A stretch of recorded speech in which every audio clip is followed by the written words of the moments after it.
Assalamualaikum warahmatullahi wabarakatuh.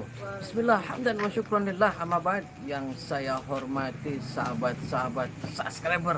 Wah, subscribe. Subscribe. Yang mudah-mudahan saya dan sahabat semua selalu dalam Allah Subhanahu wa taala. Alhamdulillah pada kesempatan malam Minggu yang berbahagia ini. Aduh, berbahagia. Dan ini jondol, ngerti jondol nih. Biasa ning kandang-kandang. Sikile lagi lara bro, lara jadi ning kandang semplak gue. Alah, setan lagi golongan. Jadi saya akan bicara tentang santet terganas di Jawa Barat. Saya bicara ini tentang Jawa Barat dulu ya. Kondisi Jawa-Jawa yang lain nanti. Saya bicara tentang Jawa Barat dulu sahabat. Sudah ngecaprakan ini gubuk. Jadi gini sahabat, saya pengalaman saya ketika membahas tentang santet atau mendatangi dukun santet. Jadi begini, ada beberapa dukun santet khususnya di Jawa Barat. Itu ada 4 dukun santet yang masih sampai saat ini belum mau di live bersama saya.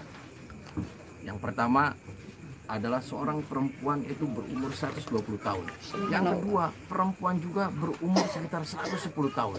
Yang ketiga, perempuan juga berumur 90 tahun. Dan yang terakhir adalah laki-laki berumur 135 tahun. Itu adalah 4 dukun santet di Jawa Barat yang sampai saat ini belum mau live bari kita.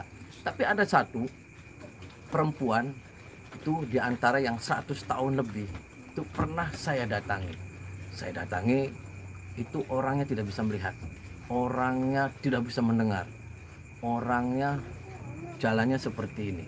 Saya silaturahmi ke rumahnya, dia bilang, saya itu bahasanya ya nenek-nenek lah, bahasanya Sunda. Jadi kalau bahasa Indonesianya seperti ini. Saya itu sudah lama nyantet, saya kaget sudah lama. Setahun itu minimal harus ada 2 orang. Terus saya kalau tidak nyantet orang itu menggepok pada diri saya sendiri. Saya kaget beli. Terus saya ngomong, karena tidak bisa mendengarkan, saya ngomong jerit-jeritku. Bu, saya bilang, ibu kenapa tidak berhenti nyantet? Dia bilang, siapa saja yang ngalahin saya akan berhenti nyantet. Waduh, berhenti nyantet. Terus saya tidak berhenti di situ saja. Bu, coba tunjukin kesaktian ibu di depan saya. Ini saya tidak pakai kamera, saya bilang. Dia mengeluarkan pusaka, terus menyalakan lilin. Lilin beliau nyalakan, taruh. Pusaka itu tarik. Dia dengan baca mantra-mantranya, nggak tahu baca mantra apa. Si keris itu taruh di atas lilin. Dengan sendirinya dia bergerak. Saya lihat waduh, sulap. Ini benar-benar murni keilmuan. Jadi keris itu di atas api lilin ditaruh muter. Dia sambil baca-baca mantra seperti ini. Kalau dia perintahkan terbang, langsung terbang. Dan tidak hanya keris, apapun medianya yang ada di situ, taruh di atas api, dia bisa muter. Luar biasa itu keilmuan. Nah, saya bilang, ya udah gimana, Bu? Saya gambling aja nih. Saya datang ke sini silaturahmi, ibu katanya mau berhenti nyantet. Ya, tapi dengan catatan ada yang bisa mengalahkan saya. Saya waktu itu saya langsung oke, saya siap. Dan saya ngomong ke ibu tersebut, gimana Bu kalau saya live? Dia live mengerti, live tenaon, cina live naon, YouTube mengerti. Jadi nanti orang semua ngelihat tenaon, nggak apa-apa. Yang penting saya bisa berhenti nyantet dan setan itu tidak ngejar-ngejar saya. Saya pastikan oke, 3 hari lagi saya datang ke rumah ibu. Siap, siap gerak. Saya pulang. Saya permisi Bu. Saya jadwalkan 3 hari lagi saya kesini, saya akan live. Saya sudah senang ya, wah live kayak konten. Nah, sehari sebelum saya ke sana, saya ada informasi sudah meninggal. Walah, wis nyata. Untung beli tarung bari kita. Kalau tarung bari kita mati, alah bahaya maning bae. Ada lagi satunya lagi. Saya datangin lagi. Itu luar biasa lagi ilmunya. Dia apapun medianya, dia apapun itu bisa dreng. Jadi kebanyakan itu perempuan sahabat. Luar biasa kan? Saya pernah datang lagi ke seorang perempuan. Dia ngambil gambar apa saja, asal dia geplak pasti gambar itu mengeluarkan air mata. Saya bilang ke Ibu Tri, Bu, ini gimana? Kok gambar ketika Ibu hajar tepak kok mengeluarkan air mata? Ini membuktikan bahwasanya saya hajar jarak jauh, dia merasakan sakit. Gimana sih kalau orang sakit pasti mengeluarkan air mata? Gimana sih orang menahan sakit? Dia pasti mengeluarkan air mata. Saya penasaran gimana? Saya ngambil ada salah satu koran, ambil gambar, ada gambar orangnya nih. Sampaikan gitu, coba Bu, tepatkan gambar ini, ya kan biar saya nggak melihat bahwasanya ilmunya sulap.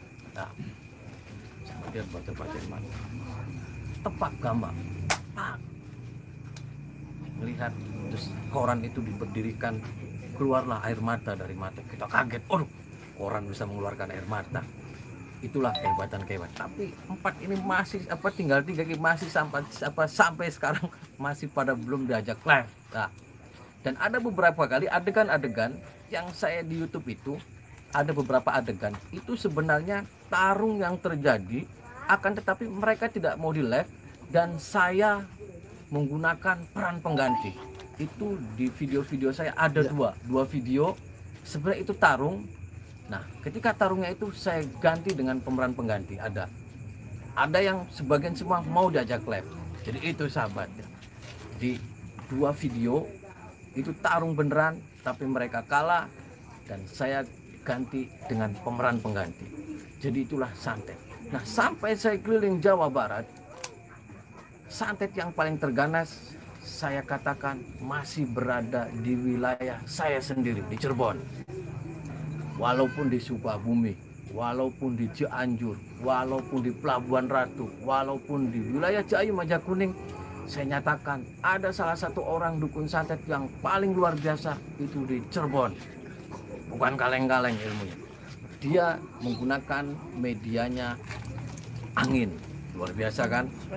Ketika angin itu menghembuskan, apa media yang dia taburkan pasti mengenai. Luar biasa kan? Jadi kalau yang lain masih pakai media seperti keris dan ada sesajen, boneka dan lain sebagainya. Ini dia medianya angin, luar biasa. Kalau angin contoh, kita ngambil contoh cabai. Ketika cabai ngundang dia angin datang, hempaslah cabai itu dan nyampe lah ya di korban. Sampai saat ini saya keliling nyari orang-orang yang suka menyakiti, yang masih luar biasa ada di Cirebon dan orangnya masih hidup dan tinggal satu-satunya di Cirebon, yang lain di bawah pun kabeh.